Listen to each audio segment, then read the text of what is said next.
Reserve bank ने किया 2 माही माली policy का ऐलान। रेपो रेट और रिवर्स रेपो रेट में कोई तब्दीली नहीं। आरबीआई गवर्नर शक्तिकांत दास ने कहा कि मईशत को वबा के दौरान मुश्किल से बचाने के लिए रिजर्व बैंक ने किए 100 से ज्यादा इक़दाम।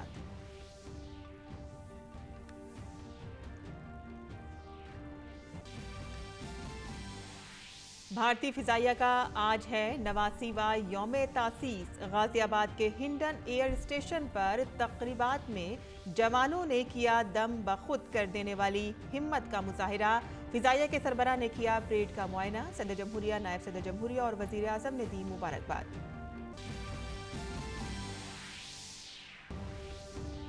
और कोविड के खिलाफ जंग में भारत को मिली शानदार कामयाबी। 93 करोड़ से ज्यादा अफराद की हुई टीकाकारी। एक्टिव मामले कुल मामलों का 0.71%, जो मार्च 2020 के बाद सबसे कम। आलमी कुश्ती चैंपियनशिप में भारतीय खवातीन पहलवानों की अब तक की शानदार कारकर्दगी। नौजवान पहलवान अंशु मलिक ने चांदी का तमगा जीत कर रकम की तारीख। सरिता मोर ने जीता कांसा। लीमा में जारी आलमी निशानेबाजी चैंपियनशिप में भारत का शानदार मुजाहिरा जारी। रिधा सांगवान और विजय सिद्धू की जोड़ी ने 25 metre rapid fire pistol mixed team event में जीता सोने का तमगा। भारत को इस मुकाबले में मिला 10वां सोने का तमगा।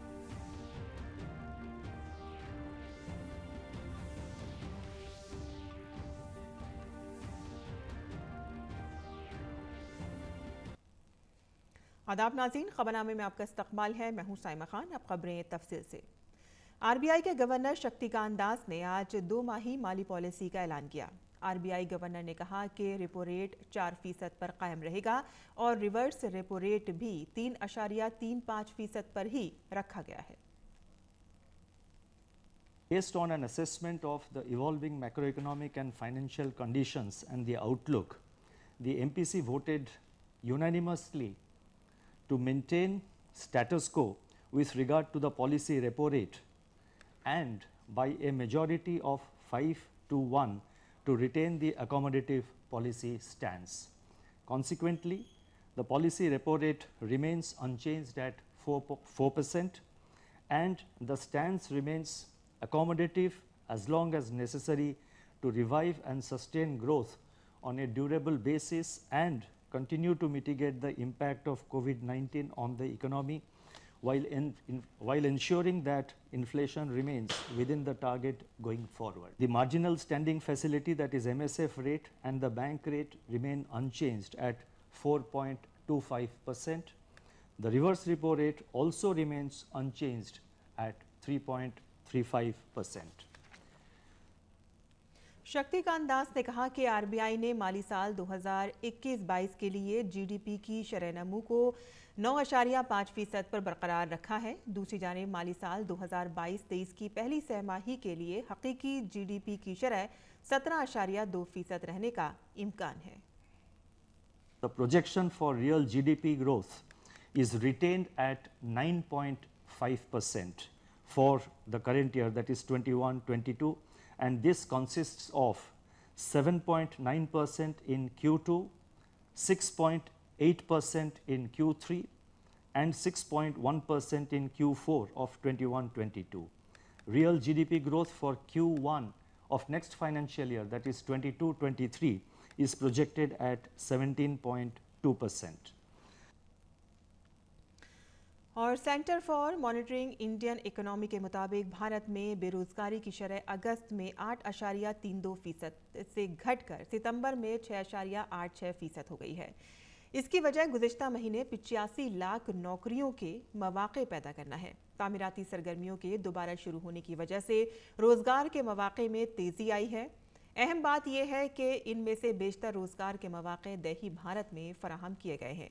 एक रिपोर्ट में कहा गया है कि इजाफी मुलाजमतों के मौक़े पैदा होने से सितंबर में भारत की रोजगार शरह 37.87% तक पहुंच गई है, जबकि अगस्त में ये 37.15% थी। देही भारत में रोजगार की शरह 0.85% में का इजाफा हुआ है। रिपोर्ट में CMEI के हवाले से कहा गया है कि ये दही भारत में गैर मामूली इजाफा है, जबकि ज़राअत से लेबर की मांग आमतौर पर कम होती है। भारतीय फिजाइया आज अपना 89वां सालगिरह मना रहा है। गुज़िश्ता 8 दहाइयों में फिजाइया मुल्क के लिए किसी भी खतरे को नाकाम बनाने के लिए तकनीकी तौर पर मजबूत हुई है। वो फिजाइया हुदूद की हिफाजत के लिए पुरअज़्म है और कुदरती आफात में मुल्क के अवाम की मदद में भी अहम किरदार अदा कर रही है। बहरिया के दिन पर रिवायत के मुताबिक गाजियाबाद में वाक़ हिंडन एयरबेस पर आज एयरफोर्स डे परेड तकरीब का इनेकाद किया गया। बहरिया के सरबराह एयर चीफ मार्शल विवेक राम चौधरी ने परेड का मुआयना किया। इस मौके पर सरकर्दा शख्सियात और फिजाइया के साबिक अहलकारों ने भी शिरकत की।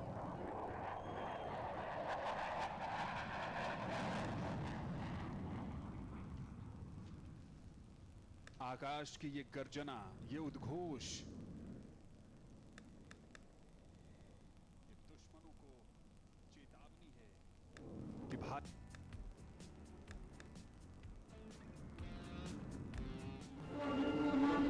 नंबर 2 स्क्वाड्रन का नेतृत्व कर रही हैं squadron leader Vinita Ganjhu. Number 4 squadron का नेतृत्व स्क्वाड्रन लीडर अंकित सैनी के हाथों में है।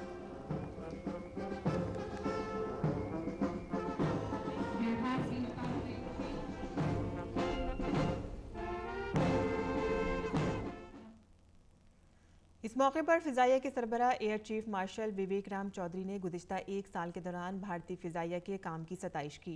उन्होंने लद्दाख में फौरी तैनाती और कोरोना के दौरान रिलीफ ऑपरेशन का जिक्र किया। The year gone by has been quite challenging, yet extremely rewarding. The prompt actions in response to developments in Eastern Ladakh was a testament of the Indian Air Force's combat readiness.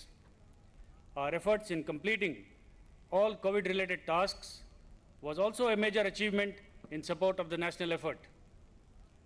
Your accomplishments have been impressive, and you have helped achieve significant progress in many areas.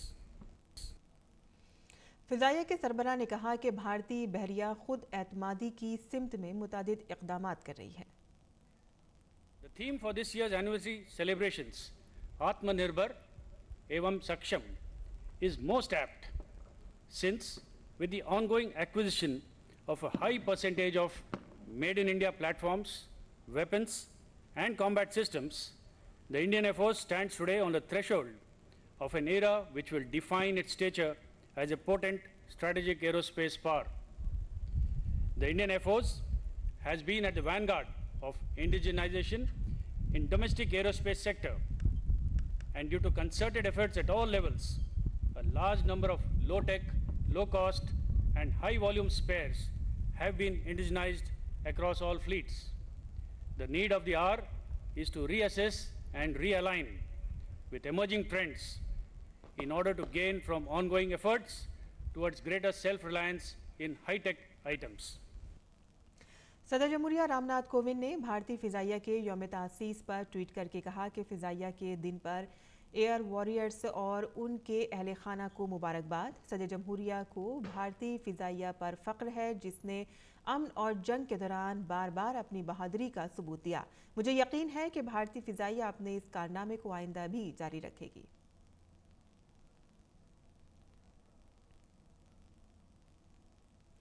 वहीं नायब सदर जमहूरिया वेंकैया नायडू ने भारतीय फिजाइया के दिन पर tweet करते हुए कहा कि 89वें फिजाइया के दिन पर भारतीय फिजाइया के अफसरान, फ़ौजियों, साबिक फ़ौजियों और आप सभी के अहल खाना को बहुत बहुत मुबारकबाद। मुल्क की सरहदों की हिफाजत हो या वबा के दौरान दवाओं और ऑक्सीजन की सप्लाई, भारतीय फिजाइया ने अपने इस उसूल नब स्पर्शम दिप्तम को हमेशा जिंदा रखा है। वज़ीर-ए-आज़म नरेंद्र मोदी ने भारतीय फिजाइया के 89वें यौम तासीस पर फिजाइया को मुबारकबाद दी। वज़ीर-ए-आज़म मोदी ने ट्वीट करते हुए कहा कि फिजाइया के दिन पर हमारे एयर वॉरियर्स और उनके अहल खाना को मुबारकबाद। भारतीय फिजाइया बहादुरी, मेहनत और कारकर्दगी की मिसाल है। उन्होंने चैलेंजों के दौर में मुल्क का दिफा करके और इंसानियत के अपने जज्बे से खुद को मुतारुफ कराया है। वज़ीर दिफा राजनाथ सिंह ने भी फिजाइया के दिन पर ट्वीट करते हुए कहा कि इस फोर्स के 89वें सालगिरह पर सभी भारतीय फिजाइया के जवानों को उनके अहले खाना को मुबारकबाद। चैलेंजों का पूरी ईमानदारी के साथ मुकाबला करने और मुल्क की खिदमत में साबित कदम रहने के लिए हमें अपने फिजाई नौजवानों पर फख्र है। सेहत व ख़ानदानी बहबूद की वजारत जहनी सेहत की बेदारी से मुतालिक मुहिम का हफ्ता मना रही है, जो 10 अक्टूबर तक जारी रहेगा। इसी सिलसिले में नई दिल्ली के निर्माण भवन में दिमागी सेहत के तई बेदारी पैदा करने के मकसद से सेहत व ख़ानदानी बहबूद के वज़ीर मनसुख मंडाविया को ग्रीन रिबन पहनाया गया। मरकजी वज़ीर ने भी हंसराज कॉलेज के प्रिंसिपल और दीगर अफसरान को ग्रीन रिबन तकसीम किए। इस मौके पर एक पैगाम दिया गया कि मेंटल हेल्थ का ख्याल रखना ज़रूरी है। हंसराज कॉलेज के तलबा इस प्रोग्राम में वर्चुअल तरीके से शामिल हुए। सेहत व ख़ानदानी बहबूद की वजारत ने कहा कि सेहतमंद दिमाग ही सेहतमंद मुल्क की तामीर कर सकता है।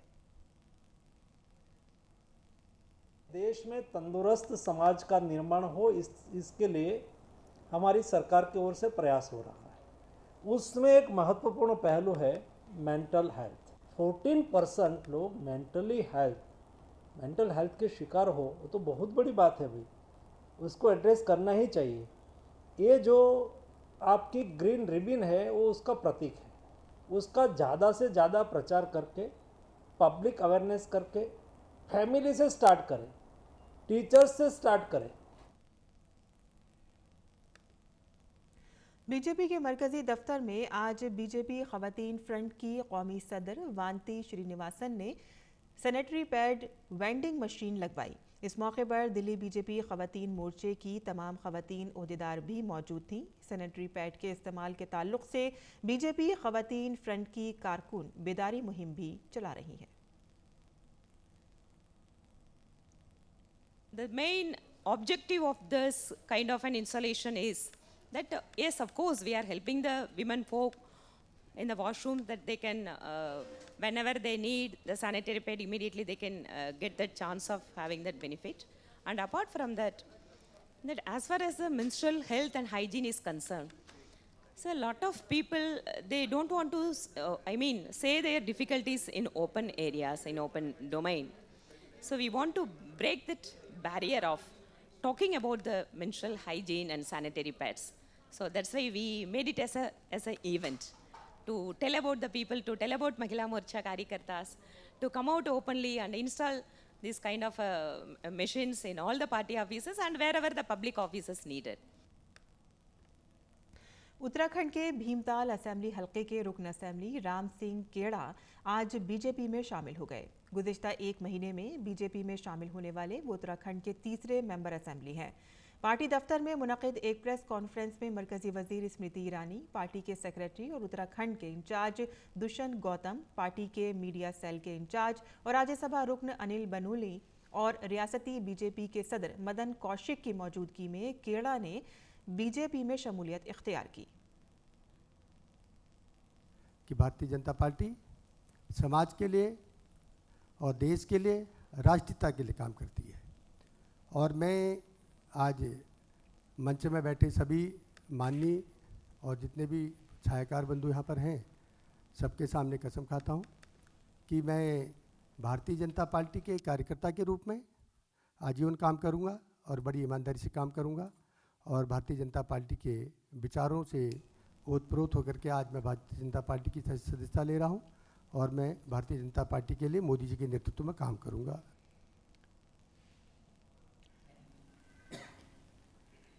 कि उत्तराखंड की पुण्य भूमि से वो व्यक्ति जिन्होंने छात्र आंदोलन से लेकर राज्य के निर्माण के आंदोलन तक अपना सर्वस्व योगदान दिया, जो भीमताल का गौरव बढ़ा रहे हैं, आज वो हमारे इस परिवार से जुड़ रहे हैं। मैं राम सिंह केड़ा जी का भारतीय जनता पार्टी के परिवार की ओर से हार्दिक अभिनंदन करती हूँ।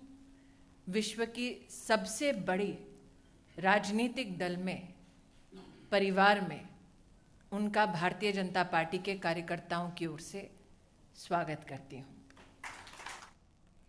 दिल्ली बीजेपी के साबिक सदर और मेंबर पार्लियामेंट मनोज तिवारी ने दिल्ली हुकूमत पर छठ पूजा में खलल डालने का इल्जाम आयद किया है। उन्होंने इल्जाम लगाया कि दिल्ली हुकूमत ने बाजार और मॉल्स तक खोलने का हुक्म दिया है, लेकिन हिंदुओं के छठ पर अभी से पाबंदी लगाने की तैयारी में मसरूफ है। उन्होंने दिल्ली के शहरियों से कोरोना प्रोटोकॉल्स को अपनाते हुए छठ मनाने की अपील की। छठ माँ के जो व्रती हैं उनके बीच जाएंगे और हम ये किसी पॉलिटिकल स्तर पर नहीं, हम तो चाह रहे सभी ऑल पार्टी के लोग उसमें शामिल हों। ये जो हमारा कदम है ये छठ माँ के व्रती के रूप में है और हम कल से ही ये यात्रा शुरू कर रहे हैं। कल ही हम सोनिया विहार एक बहुत बड़ा जगह है जहाँ बहुत बड़ा छठ होता है, लाखों लोग पीछे दिखे हैं जमुना किनारे, तो उनको हम ये समझाने के लिए भी कि सिर्फ छठ व्रती निकले और आप इसमें क्या क्या चाहते हैं। हमारी यात्रा कल से शुरू हो रही है, हम लोगों के बीच में जाएंगे, उनको कोरोना गाइडलाइन के तहत छठ करने का निवेदन भी करेंगे। इत्तलात और नशरियात के सेक्रेटरी अपूर्वा चंदेला ने अपने मुंबई दौरे के दूसरे दिन कुछ अहम स्टूडियो का दौरा किया।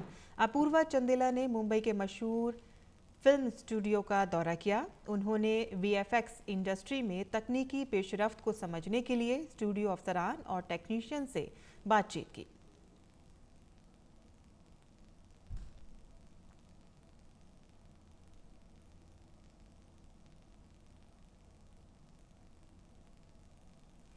भारत में गेमिंग इंडस्ट्री आने वाले वक्त में $1 अरब की सनद बनने वाली है। गेमिंग इंडस्ट्री में मुख्तलिफ रंगों को समझने के लिए इत्तलात और नशरियात के सेक्रेटरी अपूर्वा चंद्रा ने आज गेमिंग इंडस्ट्री से वाबस्ता अफराद से मुलाकात की। अपूर्वा चंद्रा ने आज fire score interactive game development studio का दौरा किया।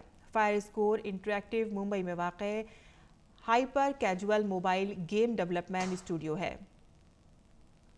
कैनरी लैब स्टूडियो 3 बड़े कैजुअल और hyper casual mobile game developer और पब्लिशर फायर स्कोर इंटरेक्टिव हासिल करने के लिए रजामंद हो गए हैं।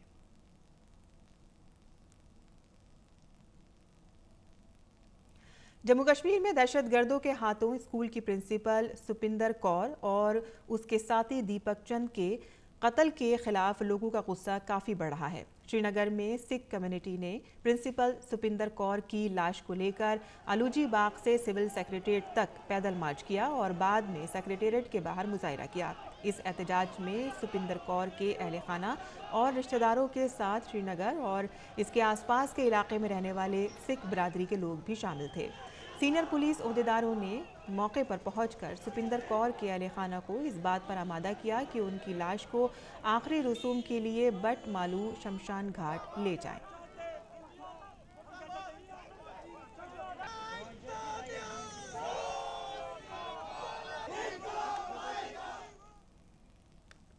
वहीं श्रीनगर में दहशतगर्दों के हाथों 2 असातिज़ा के कत्ल के खिलाफ जम्मू कश्मीर की मुख्तलिफ तंजीमों ने आज मुजाहिरा किया। जम्मू कश्मीर में लोग सड़कों पर पाकिस्तान के खिलाफ नारे लगाकर गुस्से का मुजाहिरा कर रहे थे। जम्मू के लोगों का कहना है कि 370 की मनसूखी के बाद जम्मू कश्मीर में होने वाली तरक्की को पाकिस्तान हजम करने से कासिर है और वो गुस्से में ऐसी बुज़दिलाना कार्रवाइयाँ कर रहा है। लोगों का कहना है कि वो पाकिस्तान की इस दहशतगर्दी से डरने वाले नहीं हैं।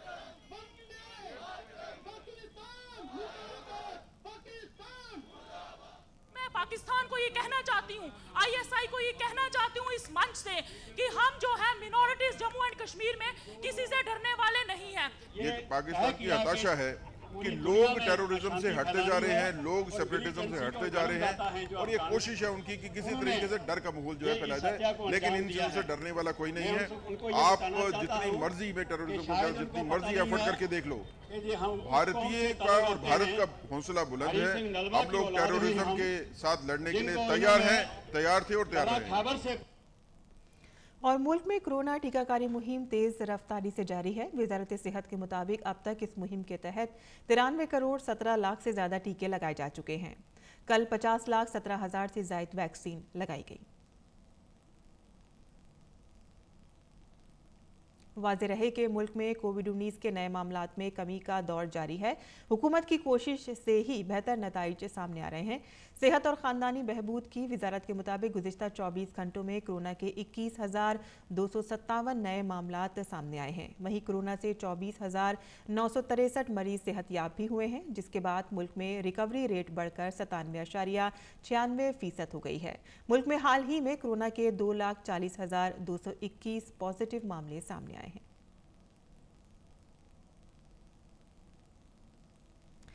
चीनी PLA फौजियों के 2 हफ्ते कबल अरुणाचल प्रदेश के बुमला और यागस्टे के दरमियान LAC के भारतीय हिस्से में बंकरों में दाखिल होने और उन्हें नुकसान पहुंचाने की कोशिश से मुतालिक खबर पर फौज ने सूरत हाल वाज़ेह की है। कुछ वेब पोर्टलों की खबरों की तरदीद करते हुए फौज के ज़राए ने कहा है कि चीनी फौजियों को हिरासत में नहीं लिया गया था।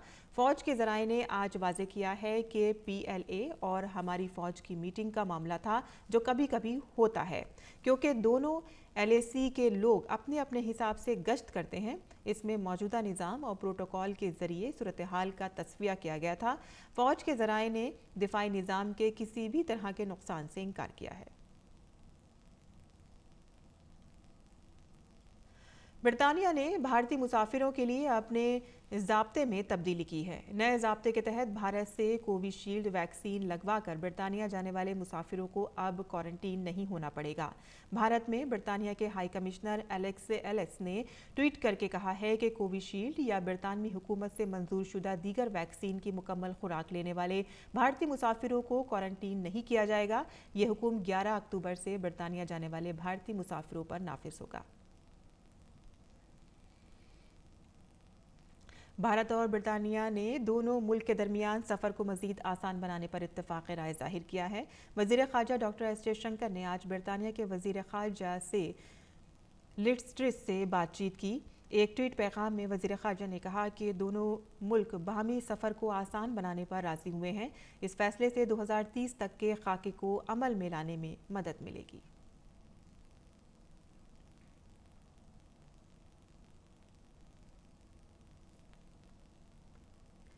और इससे पहले बरतानिया में भारत के हाई कमिश्नर ने कहा कि 11 तारीख से कोविशील्ड के दोनों टीके और बरतानिया के जरिए मंजूर शुदा दीगर टीके लगा चुके भारतीय शहरियों को बरतानिया आने पर क्वारंटीन नहीं किया जाएगा। नाइजीरिया में हिफाजती दस्तों ने अगवा किए गए 187 लोगों को आज़ाद करा लिया है। शुमाली नाइजीरिया में हुक्काम ने अगवाशुदा अफराद को कैद से रिहा किए जाने की इत्तला दी। नाइजीरिया के कई इलाकों में अगवा के वाक़यात रोकने के लिए कई बड़े इक़दामात किए गए हैं। अगवा के लिए शुमाल मशरिक़ में इस्लामी शिद्दत पसंदों को जिम्मेदार ठहराया जा रहा है। ताइवान के सदर साई इंग वैन ने कहा है कि उनका मुल्क फौजी महाजराई नहीं चाहता, लेकिन हमेशा अपने दिफा के लिए तैयार रहेगा। एक निजी खबर रिसा एजेंसी के मुताबिक एंग वैंग ने ये पाइंग और शी जिनपिंग की ज़ेर क़यादत हुकूमतों की जानिब से हालिया बरसों में शुरू की गई दुश्मनाना पॉलिसियों से ताइवान में बढ़ते हुए तनाव के दरमियान आज ये बयान दिया। इससे कबल ताइवान के वज़ीर दिफा ने तशवीश का इजहार किया था कि चीन 2025 में बड़े पैमाने पर हमला कर सकता है। ताइवान पर चीन अपना दावा करता है, जबकि ताइवान का मौक़िफ़ है कि ये एक आज़ाद मुल्क है और चीनी जारियत के बावजूद अपनी आज़ादी और जमहूरियत का दिफा करेगा। और आपको बता दें कि नॉर्वे की नोबल कमेटी ने इदारे राय की आज़ादी की हिफाजत की कोशिश के लिए मारिया रेसा और दिमित्री मोराटोव को 2021 का नोबल अमन इनाम देने का फैसला किया है।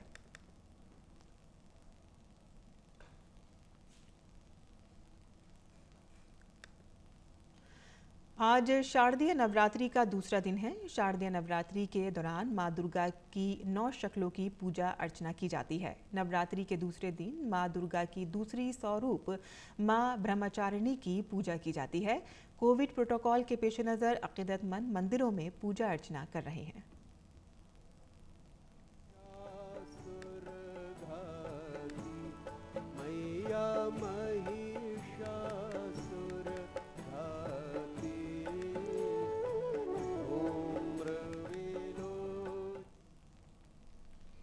वज़ीर-ए-आज़म नरेंद्र मोदी ने शारदीय नवरात्रि के दूसरे दिन ट्वीट करते हुए सभी के लिए खुशहाली की दुआ की। वज़ीर-ए-आज़म ने ट्वीट में कहा कि नवरात्रि के दूसरे दिन ईसार और कुर्बानी की देवी ब्रह्मचारिणी की पूजा होती है। माता ब्रह्मचारिणी सभी अक़ीदतमंदों को कामयाबी और खुशहाली की दुआ दे।